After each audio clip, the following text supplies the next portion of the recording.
So I wanted to hit on some of the, I think, very important themes that are in play, but also start by talking about my own story just a little bit, and actually Chris covered some of that. But I'm a software architect by training and trade. I studied symbolic systems at Stanford and spent about 8 years in the Silicon Valley starting and helping others start software companies that were based really on the internet. In 2003, I left the software world, and it was really to pursue using technology and what I had learned at building startups to create an amplified political voice for everyday people. I thought that there was an opportunity there, and funny enough, while I was having that personal conversation, I met Wes Boyd, who is one of the co-founders of MoveOn, and really I think MoveOn's a great example of what is happening and what is possible with a free and open internet. Basically, with a very small investment, MoveOn was able to reach many people. It was the power of the message. It was the degree to which what they were doing, the degree to which that resonated. It was that loop of people taking action, feeling empowered, taking deeper action, and being able to do that, facilitated by the internet, without any gatekeepers involved. It didn't matter that it would, in fact, mean no profits for anyone. In fact, it represents a threat to certain business interests. But at the end of the day, what it did was lift up the voice of everyday people through a communications medium.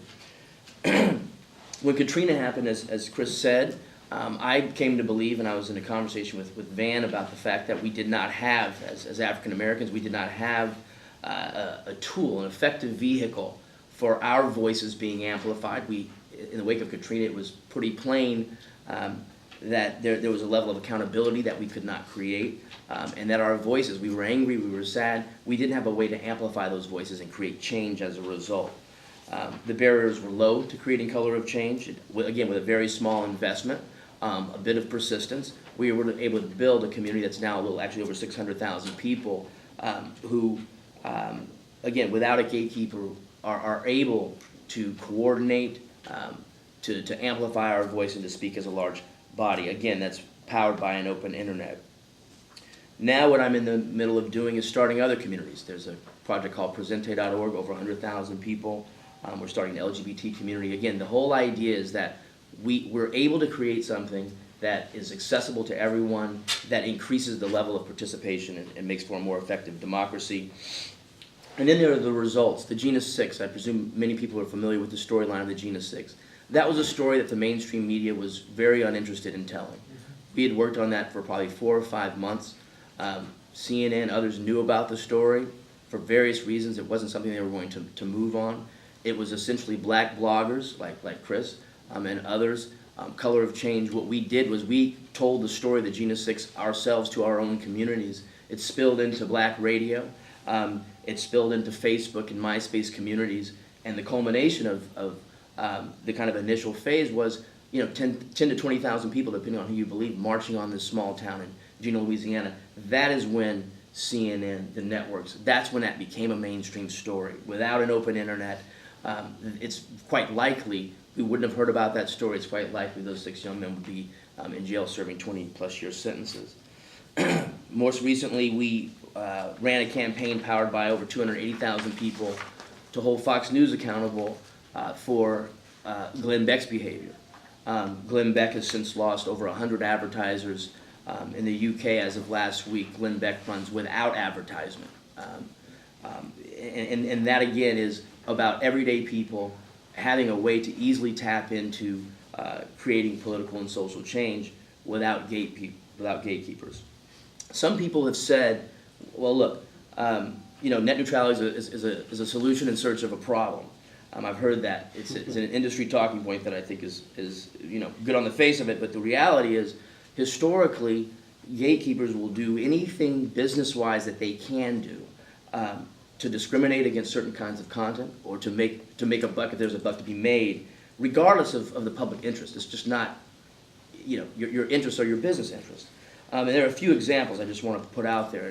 In 2006, after email transmission had basically been free, AOL tried to charge for effectively free delivery, and they backed off after there was, on the internet, a groundswell that actually pushed back on that. In 2007, AT&T censored Pearl Jam's content. And in that same year, Comcast, and most folks who are familiar with the issue of net neutrality understand, Comcast effectively slowed down and shut down effectively BitTorrent. Again, because it actually threatened their business interests. Will you tell people real quick about BitTorrent? Yeah, BitTorrent is basically an open file sharing system, peer-to-peer file sharing system.